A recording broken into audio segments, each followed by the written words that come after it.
Well, good evening and welcome to Tucker Carlson Tonight. The theory that Russia won the November election for Donald Trump through some vague meddling so dominates cable news right now that it's worth summing up exactly what we know and what we don't know about that story. As of today, there is no evidence that the Russian government tampered with voting machines or hacked any votes in November.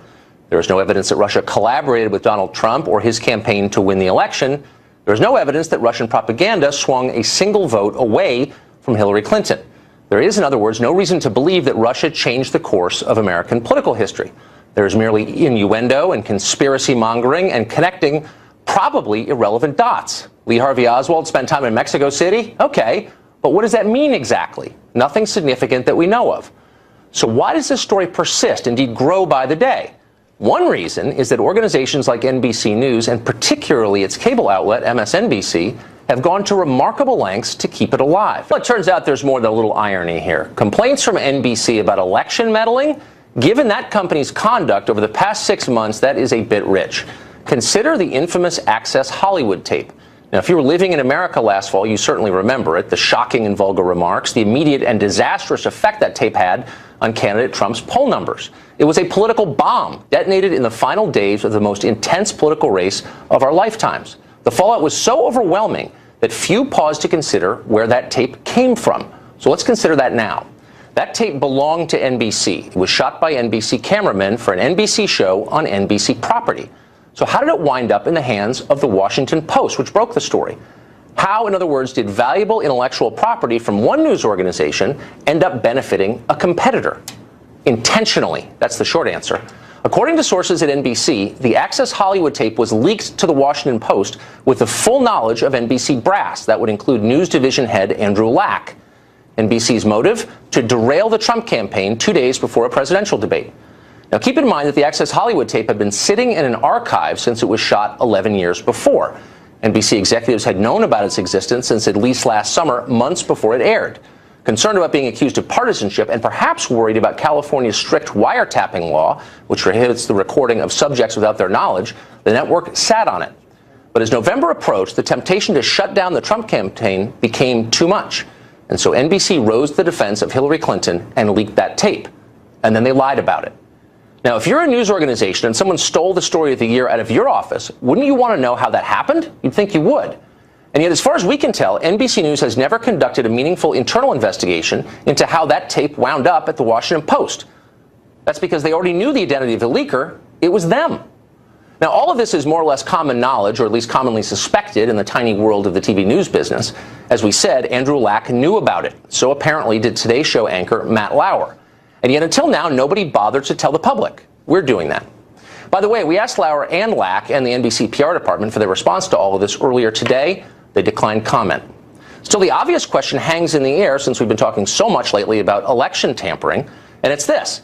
What do you think played a bigger role in the 2016 race? The Access Hollywood tape or the Russian government? That's an obvious one. Just because NBC's effort failed and Donald Trump won anyway doesn't mean it's irrelevant. NBC News lied to the public to help destroy a politician they didn't like. We know that. We know they wouldn't do it again, do we? Do we know they're not doing it now? Unfortunately, we don't know that.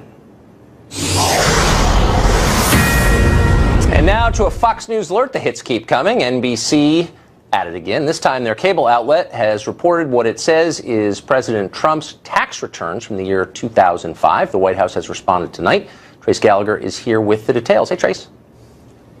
And we're kind of watching Rachel Maddow as she goes on here, Tucker. And what we're learning is that she so far has revealed very little, if anything, about these taxes, saying that they were uncovered by an investigative reporter and that, in fact, the big mystery here is how these things surfaced in the first place. And maybe that would lead to further avenues of reporting. We know, as you said, the taxes are from 2005. That's the year that Donald Trump married Melania. And that's the year he shut down his controversial Trump University. It was also his second year on The Apprentice on NBC. The White House tonight responded to MSNBC saying that in 2005, Donald Trump paid $38 million in taxes on $150 million in income, and that he paid no more than he was legally required. Now, the White House went on to say, and we're quoting here, "You know you are desperate," referring to MSNBC, "you know you are desperate for ratings when you are willing to violate the law to push a story about 2 pages of tax returns from over a decade decade ago.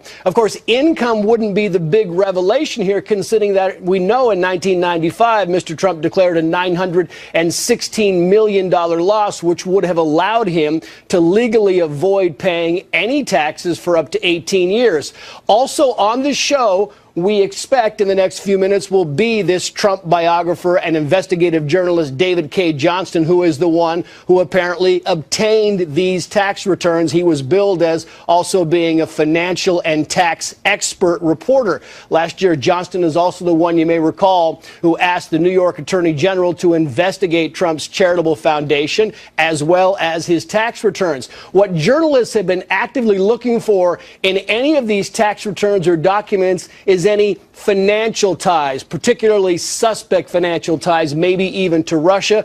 Donald Trump has maintained the only ones interested in his tax returns are reporters, and that he would not release his returns while he's being audited. The IRS, we should note, has said that an audit does not prevent someone from releasing tax documents. The White House goes on to say it is totally illegal to publish tax returns and is bashing the, quote, dishonest media. We are continuing to monitor anything that might come out of these 2 pages of tax returns from 2005. So far, very little has been revealed.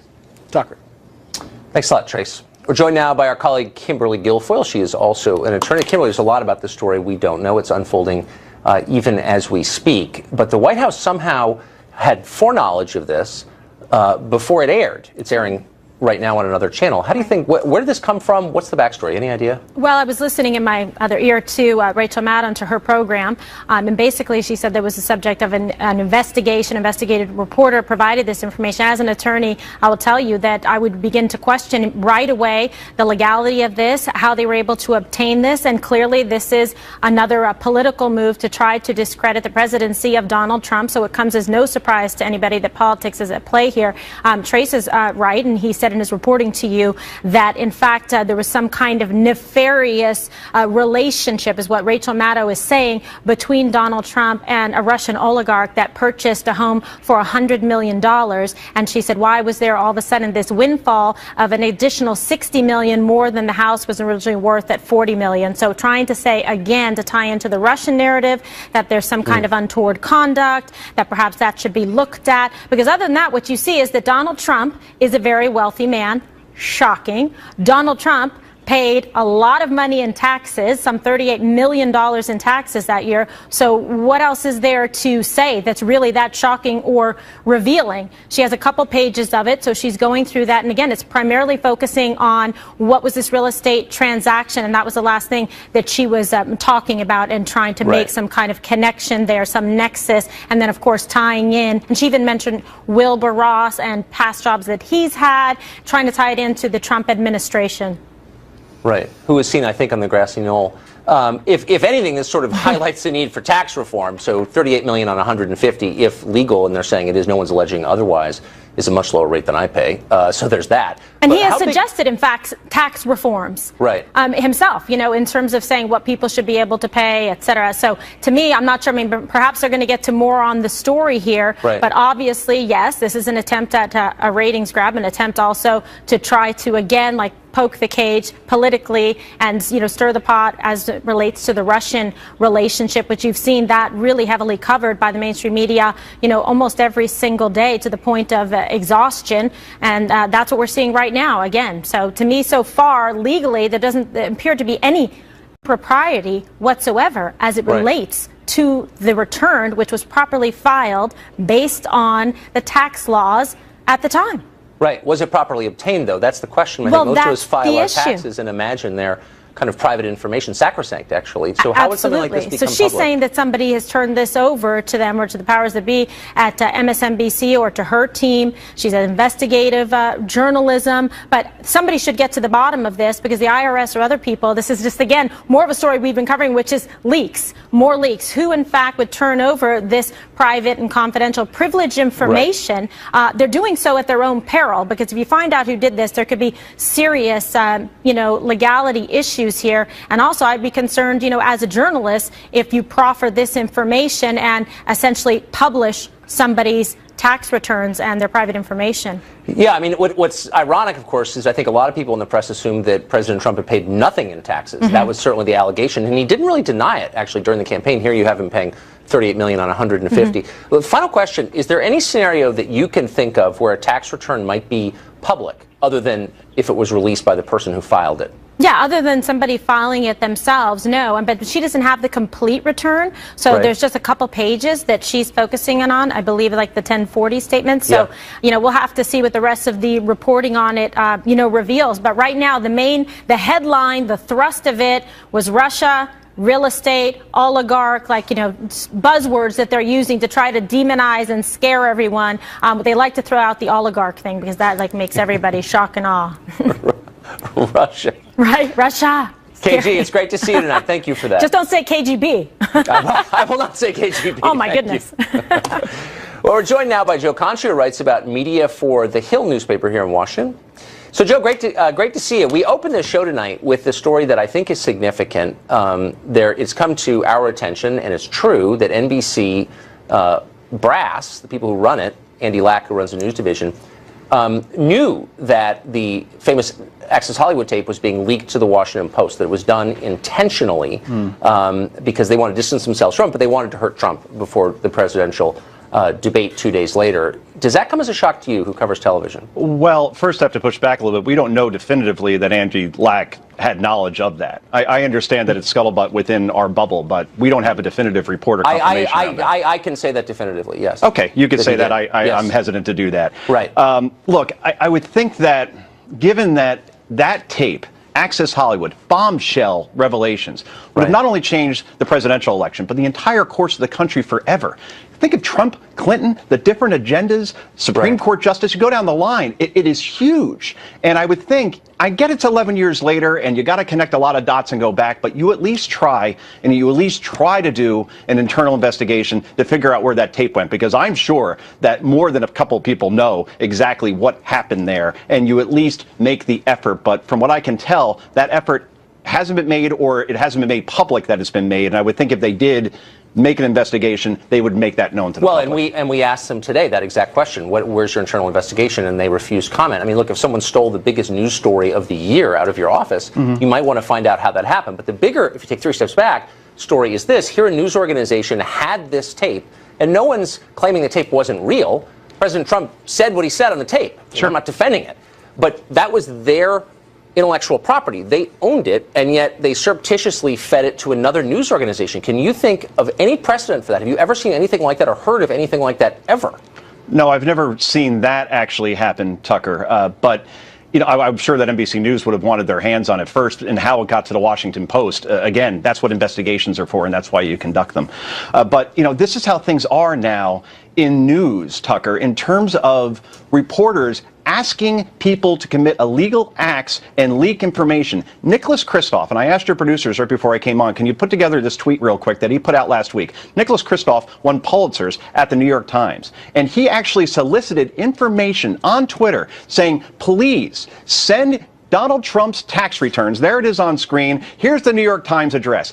And he asked the IRS to do that, an employee there. You know what that is, Tucker? When you actually steal and leak that kind of information, if you're an employee, a federal employee, it's a felony. And you have journalists asking regular people to commit felonies in order to advance a story, a narrative. It's sick. And the New York Times executive editor, Dean Baquet, also said last year he was willing to go to jail for 5 years if he could get Trump's tax returns. So he is setting the example at the paper of record that illegal acts and leaks should happen if we can get the story. And that is the sad state of journalism in 2017. Well, and not just journalism. I mean, speaking for myself, I always want more information, almost no matter where. If Satan handed me relevant information, I'd run with it because it's the information that matters. What I'm struck by and frightened by is the idea that federal employees who have so much of our information, intimate information, and they safeguard it, supposedly we pay them to do that, would be leaking in order to hurt people they disagree with politically.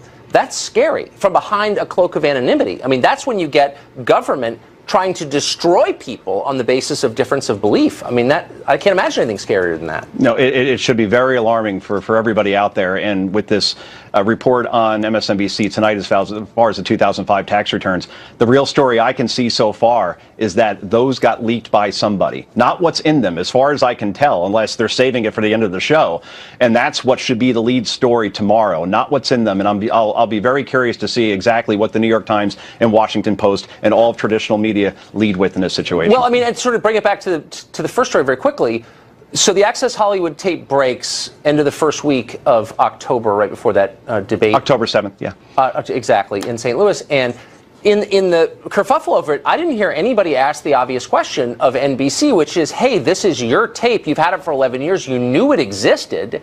How did the Washington Post get it? Why did nobody ask that obvious question of a news organization? Because everybody loved the narrative. Everybody saw that as the end of Donald Trump, and that blotted out the sun, and no one bothered to say, hey, where did that come from, by the way? So, look, this happened once before, by the way, and I know you got to go soon. 2004, remember what happened with Dan Rather? I mean, he does that report on George W. Bush and his guard service, and it was based on forged documents. CBS at least did an internal investigation, and they had accountability shown there, as Dan Rather was shown the door. And that's what you got to do in these situations. Find where the leak is and show that you care. That's all I ask. It's just what's interesting to me that news executives are so partisan or feel it their mission to destroy a politician. And this is not a defense of any specific politician, only a defense of traditional journalism where you're not partisan, that they would feel that so overwhelmingly that they would give up a big story, that they would hurt one of their own employees because they're that committed to the cause of getting a specific person elected. Like, that's the behavior of a political consultant, not of a news division chief. Let's put it this way, Tucker. Jorge Ramos won a Walter Cronkite Award yesterday. Jorge Ramos is a known advocate. He is not an anchor. That's right. But he has a mission, and the mission is to take down Donald Trump at every chance he can.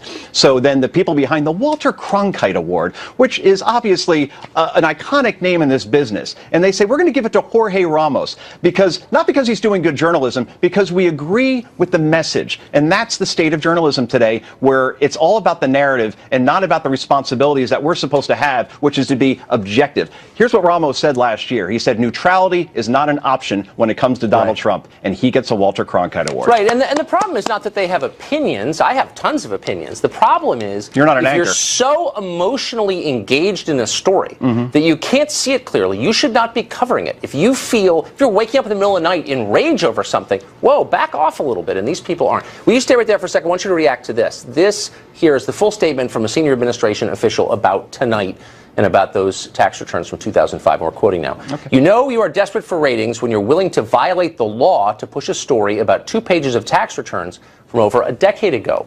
Before being elected president, Mr. Trump was one of the most successful businessmen in the world, with a responsibility to his company, his family, and his employees to pay no more tax than legally required. That being said, Mr. Trump paid $38 million even after taking into account large-scale depreciation for construction on an income of more than $150 million, as well as paying tens of millions of dollars in other taxes, such as sales and excise taxes and employment taxes. And this illegally published return proves just that. Despite the substantial income figure and tax paid, it is totally illegal to steal and publish tax returns. The dishonest media can continue to make this part of their agenda, while the president will focus on his, which includes tax reform that will benefit all Americans. So there you have it. Know what the irony is there, Tucker? From what I can see so far, unless, again, they're saving something for the end of that show in terms of what they're going to reveal, this is a boomerang effect.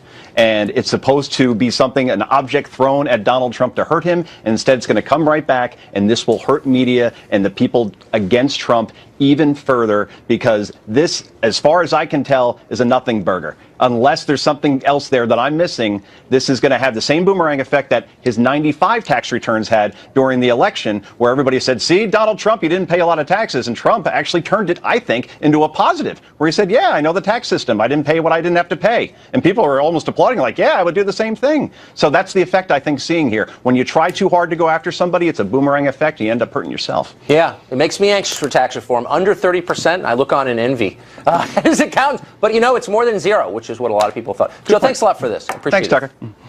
We're going to stay on top of this breaking story throughout the hour. Up next, more leaks, why there are constant leaks from our intelligence agencies, and there are. Some say they're putting our national security at risk. We will speak to one former CIA officer who quit rather than work for President Trump. He joins us in just a moment. Well, a series of pages from Donald Trump's 2005 federal tax return have been leaked somehow, and we're getting details now about what is in them and what is not in them. For those, we're going to go to Trace Gallagher, who's standing by. Trace? Yeah, to say it gently, Rachel Maddow is struggling to give us some information, Tucker. She's got the 2 pages of the 2005 tax return. She just read the numbers, which we have said again and again here. $150 million of income in 2005. Mr. Trump apparently wrote down $103 million, and overall he paid $38 million in taxes. Remember, we went back to the 1995 tax returns where he took a $916 million loss, which, according to tax experts, would have given him the possibility that he would not have had to pay federal taxes for up to 18 years. So if you want to crunch these numbers, that's the big revelation, that he paid $38 million in taxes on $150 million of income. We've been watching the show now for 19 minutes, and what is happening here is there's been a lot of speculation. They talked about possible ties to Russia. There was no evidence provided. Possible ties to Turkey. There was no evidence at all provided. They talked about the U.S. attorneys being fired. Again, no connection between that and the tax returns. And over the course of 4 or 5 minutes, she asked a series of questions and again provided no answers, speculating, is it possibly because Trump didn't pay enough in taxes, didn't make as much money as we thought he made, didn't make enough donations as everybody has thought he made? Bunch of speculative questions, very little in the form of answers. We're still watching again this investigative journalist who apparently obtained these tax returns. We've now learned they were actually put inside his mailbox at some point in time. That's how he got them. They were sent over to MSNBC. MSNBC sent them to the White House, and we gave you the White House's response was that Mr. Trump paid his $38 million. He did not pay any more than he was legally obliged to pay, and they went on to criticize the network for actually illegally obtaining documents for nothing more than ratings. That's a paraphrase, but in essence, that's what the White House said about MSNBC. Big ratings, maybe, but as far as information, Tucker, so far, very, very little. Trace Gallagher, watching that on our behalf, and we're grateful that you did. Thanks, Trace. Yep. Well, tomorrow we're on the road with the president, leaving here, flying to Detroit. We'll be talking to him. We're going to be asking him questions about those tax returns. We'll bring that to you tomorrow night. Meanwhile, our security agencies are charged with the awesome task of protecting our secrets, preserving the country's 320 million citizens from harm. But ever since the inauguration of the president, that responsibility has been mixed with a lot of leaking government secrets to the press. Ned Price worked for the CIA from 2006 until this past February, when he quit rather than serve under President Trump. He says it was not a political decision. He joins us tonight. Ned Price, thanks for coming on. Thanks for having me, Tucker. First, let me say, good for you. If you don't think you can work for a president, you should leave. You are a Democrat. You work for Democratic campaigns given to Democratic candidates. Fine. I guess what I'm saying is yours is the model I wish others in the federal government would follow, since the CIA exists to inform the president, not to make its own policy. And yet what you're seeing is people who've stayed behind, who are trying to undermine the policies of the president. And that's unconstitutional. Well, Tucker, look, I certainly appreciate the compliment, but let me just make the point that our intelligence community is not comprised of Republicans or Democrats. They're not comprised of progressives or conservatives. These are people who have signed up to protect the country they love, regardless of who is in the Oval Office. I worked proudly under President George W. Bush as a CIA analyst when I first started. I worked proudly under President Barack Obama, whom I later served in the White House. But this is not the intelligence community. It is not a shifting sand based on which political party is in power, nor should it be. It shouldn't be. Right, Look, exactly. I've lived here a long time. It's an enormous federal government. Part of what you said is true. Part of it's not. There are partisans in the government, permanent government, and I know them. So that's untrue. But I think most of them. Tucker, that's the nature of our government. That of course you can have personal political beliefs, as you do and as I do, but you can still fulfill the function that you are charged with as a public servant, whether it's a Republican or Democrat. That's not actually the point that I'm making. My point is that people who serve in a bunch of different agencies, including CIA, throughout the intel community, have certain views of policy that they are wedded to. And that in this case, and there's been a lot of reporting on this, they believe Trump will undermine their goals, and so they are trying to undermine Trump. And what I'm saying, withholding information from him, for example, and what I'm saying is things fall apart. I don't think there's any evidence of that, first of all. Really? The New York Times reported it. I believe him. I think it was the Wall Street Journal that reported that, but I don't think there was any evidence to actually back that up. And I think that the CIA director and the director of national intelligence has actually come out and said that's not true. Okay. But here's what we know. They didn't like Mike Flynn. Fine. But then they destroyed him by leaking, and committed a felony in so doing, a transcript of his conversation, which was surveilled with the Russian ambassador. They're not allowed to do that. They did it to affect a political end, and we should be worried about that. Let me make the very important point that there is never any justification for the leaking of classified information. It is illegal, and it has the potential to put lives at risk. But there are other important points. Not just put lives, but destroy a life for political reasons. That's what they did. Yeah, exactly. In the case of intelligence work, it has the potential to put sources at risk, sources in the field, people who commit treason against their own country to help the United States. It has the potential to expose them and to, leave them to the will of their government. No, it's not just about agents in the field. It's about me and you and anybody else. But here's what bugs me. Look, I appreciate our federal employees, including in the intelligence community. But the idea that you can't criticize them when they've been repeatedly wrong about a lot of big things. I don't know, the fall of the Soviet Union after 50 years of watching, or 9/11, or the WMD in Iraq. The idea that I don't, as a citizen, have a right to criticize them, I'm unpatriotic if I do so, where'd that come from? No one has ever said that intelligence professionals are infallible. Intelligence is not a science, it is an art. It is about putting together a piece of the puzzle, an entire puzzle, wearing a blindfold, not knowing how many pieces exist. But you said that. It is an art. No, but you said that. You said NPR. They said NPR, so why'd you leave? And you said Trump insulted the intel community. Fine. Absolutely. And he said, quote, he accused them of leaking, which they do, and doubted their work. What's wrong with that? There is nothing. Isn't that my right? There is nothing wrong with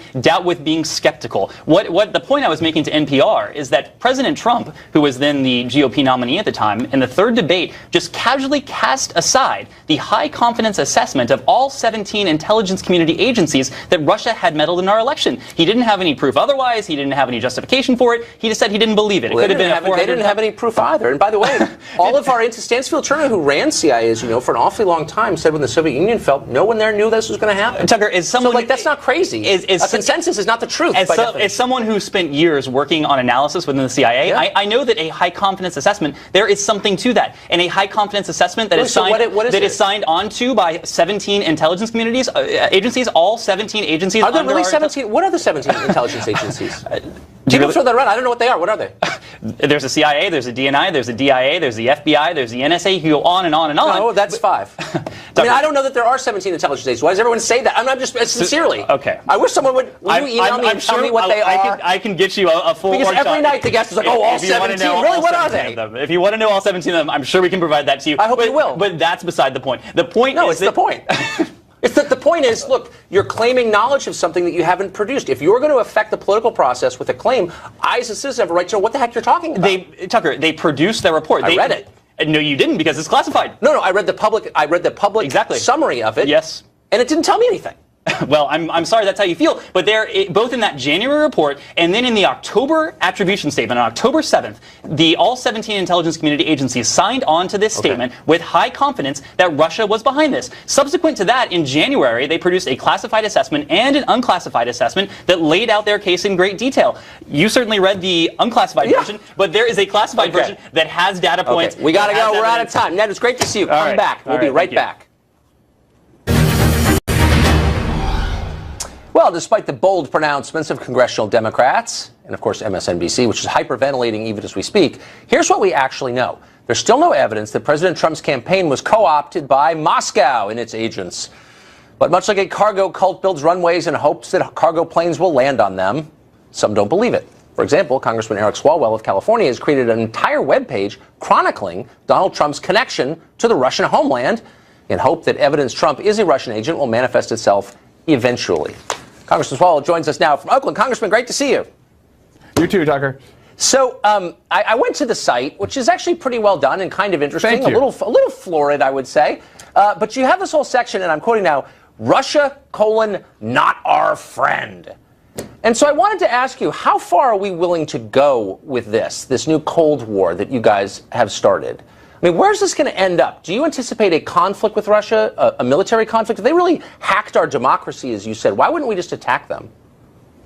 I hope we don't have another conflict with Russia. And I put that section in, Tucker, because a lot of people like me, born in 1980, didn't grow up with the Cold War atrocities. And so I wanted to lay out post-Cold War atrocities, like what Russia has done in Ukraine. They were responsible for bringing down a commercial airliner with 300 souls aboard, like what they are doing in Syria, the human rights violations that they're committing there. So I wanted to lay out for young people that this isn't like having ties with the United Kingdom. This is like having ties with a country with a vast number of human rights violations and a leader who has been named as being responsible for the killing of journalists. So how would it be different from having ties with, I don't know, pick one, Saudi Arabia, one of our closest allies? Truly one of our I'm closest. focused on Russia. That takes all my time right now, Tucker. No, but I'm just wondering, since we're laying down these precedents, look, if a country mistreats journalists, or if it's, not observant of basic human rights, I don't know, if being gay is illegal, for example, or they kill people they don't like, or they sponsor foreign wars, then we can't be their ally, Saudi not Arabia, our friend? Saudi Arabia is not very happy with me either, because I supported declassifying the 28 pages of the September 11 report that had information about allegations involving Saudi Arabia and September 11. That's your response to a country that ignores human rights and puts journalists in jail and sows discord through the world to sponsor legislation to declassify? Right now, okay, but I'm just saying, like, what are the rules? Since you've become this big neocon, along with lots of other Democrats, a Cold Warrior, a neoconservative. My parents would be very happy to hear you say that. But it's just, I guess, I'm just trying to understand what the new rules are here. So for generations, as you know, the left, the Democratic Party, was accused correctly of coddling the Russians back when it was a left-wing country.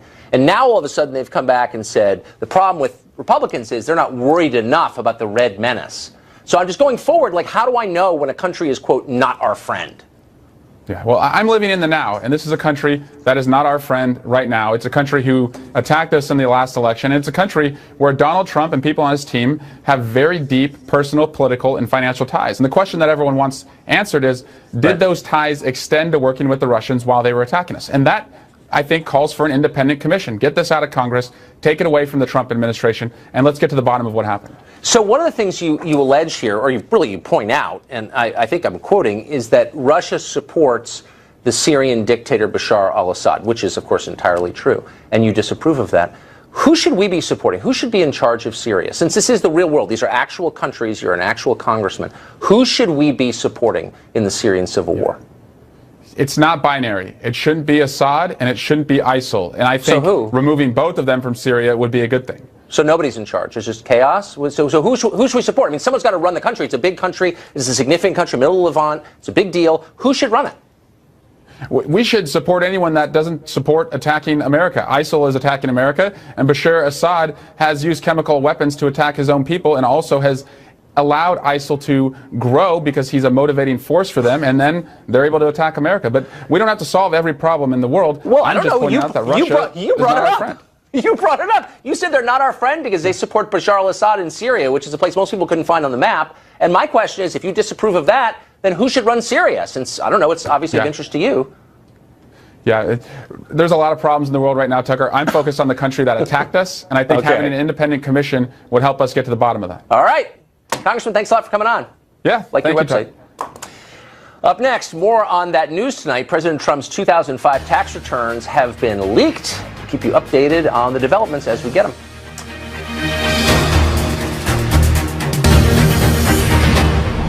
Well, as you've already seen multiple times tonight and last night and for the past 3 months, there is very little substance at the heart of the Russian conspiracy story. Yet that hasn't stopped the press and a lot of politicians from building an entire James Bond film inside their heads. Senator James Lankford serves on the Senate Intelligence Committee. He's actually seen classified information related to the Russia investigation. He said he's fed up with these myths. Senator Lankford joins us now. Senator, thanks for coming on. Yeah, glad to be with you. So there's a lot about the story that I find confusing, but the one thing I understand is the core of the story, which is Russia affected the outcome of the 2016 election. Is there any evidence to suggest that's true? No. In fact, no one legitimately makes that accusation that if it wasn't for the Russians, then Hillary Clinton would be president. But it still seems to come up over and over again. And quite frankly, the more the Democratic Party runs with that, I think it only helps Republicans because that means they're not dealing with their policies, that it's not dealing with all the things that were the real reasons that Americans didn't vote Democratic this last time. They voted for Republican. That's the way it seems to me, and I never have thought Russia wishes us well, and I'm sure they cause all the mischief they're capable of causing us, and not in defense of Russia. But as an explanation, I've always thought it was bizarre. My question is, someone who works with Democrats, dealt with your friends with Democrats, you're a senator. Do they really believe it? Well, I think some do. I think some have this sense that it's Jim Comey's and the Russians' fault is the reason that Donald Trump is president. And the more they can raise the Russia issue, the more they can try to delegitimize the Trump presidency. And they're trying to put two things together. One is there's solid evidence that the Russians were engaged in trying to be able to affect our outcome. And it's not just the outcome of the election, just elections, period. Right. If you go through Eastern Europe, they're trying to destabilize every democracy there. They feel like it helps them if they push others down. It's no different than a 7th grade bully making fun of every other kid, saying I can elevate myself if I can try to push everyone else down. So they're constantly trying to attack and destabilize every democracy. It's the reason Putin brought in a big dog with him when he's meeting with Angela Merkel, because he heard that she was afraid of dogs, and so he wanted to bring her a big dog. That's just the kind of the nature of what Putin does, is try to intimidate, destabilize, delegitimize. I don't think they were after the outcome of the election. They were just trying to delegitimize the election any way they can. They've been doing this for 100 years, since the Bolsheviks came. They spread the lie that the moon landing was fake. Well, AIDS was created in American labs. I mean, there's a lot of this been going on. They had a KGB agent playing in the middle of the Jimmy Carter campaign. I mean, this has been something they've done for a very long time. It was just a lot more overt this time. So you've got that issue that's resolved. The second part of it is the big leap. And that's what the Intelligence Committee has to be able to dig into all the information to be able to get out. And let's actually get hard facts. Was someone in the Trump campaign communicating with the Russians, coordinating with the Russians? The accusations are out there. It's already out there on the tax return issues for Donald Trump constantly. Let's get his tax returns to find out if there's some secret money moving back and forth between Russia or whatever it may be. So this is this constant diatribe that they're trying to run with. Let's get the facts on that. And let's separate the difference between where the Russians trying to engage in destabilizing. Yes, they do a lot of places, but let's get the facts out on the rest of it. Now, I know you didn't see the MSNBC segment tonight, most likely, but was that tax return paid in rubles, and did Vladimir Putin sign it? Well, the concern that I have is that he not only had major investments in Russia, but Donald Trump also has paid for his moon landing also with his tax return from 2005. It's bizarre to me. Well, especially since there are things, it seems to me, you could criticize this young administration on, legitimate criticism. Sure. And there also has got to be some form of useful soul searching when you lose, but they don't seem to be engaged. Do you know any Democrats who are thinking, well, maybe we should get middle of the country to vote for us? Right. Maybe we should engage in reaching out on different policies and different set of ideas. And again, that's what parties do. No, I don't. But that's what parties talk about. That's what individuals talk about. As funny as it is, you go back 4 years ago after Mitt Romney lost. There was this big soul searching among Republicans. They created a list of about 20 things and said, if we want to win again, we got to do these 20 things. Donald Trump did 0 of those 20, and he won anyway. It all turned out to be wrong, but whatever, at least they tried. But that's what parties do on that. That's all right. Good point. Senator, great to see you. Good to see you again as well. Up ahead, more Insights breaking news, the release of President Trump's 2005 tax returns, or a couple pages of it anyway. Speaking of President Trump, we'll be with him tomorrow for an interview that will air tomorrow at night at 9. So tune into that. We'll be right back.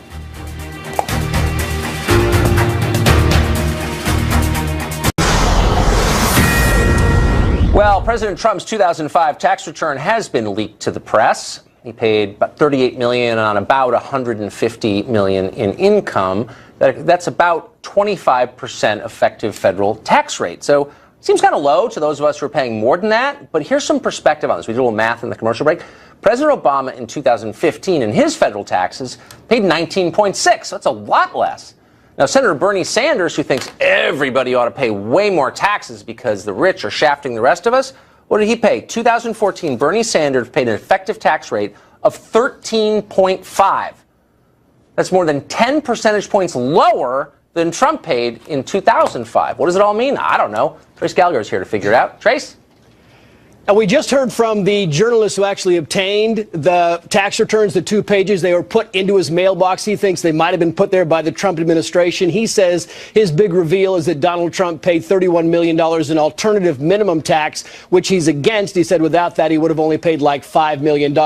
This was a lot of hype, very little content, and the viewers did not like it. Some tweeting, is Rachel Maddow filibustering her own show? Another saying, why won't Rachel Maddow release Donald Trump's tax returns? What is she hiding? Very little information coming out of those returns. He's paid a lot more in taxes than Bernie Sanders, though. How hilarious is that? Trace, thanks a lot. Appreciate it. We'll be right back. Just a minute. We're hitting the road bright and early tomorrow to interview President Trump. We'll be showing that to you tomorrow night at 9, so don't miss it. You go to our Facebook page, TCT, send us your questions. Sean Hannity is standing by tonight. Don't miss that. See you tomorrow.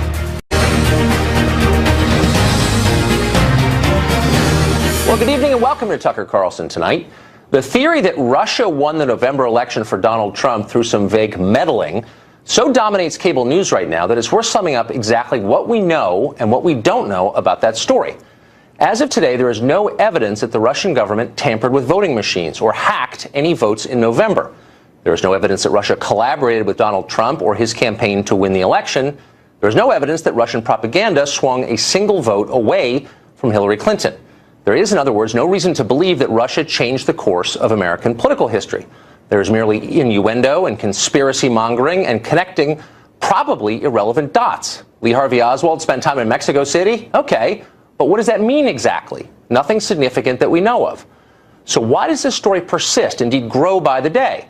One reason is that organizations like NBC News, and particularly its cable outlet, MSNBC, have gone to remarkable lengths to keep it alive. Well, it turns out there's more than a little irony here. Complaints from NBC about election meddling?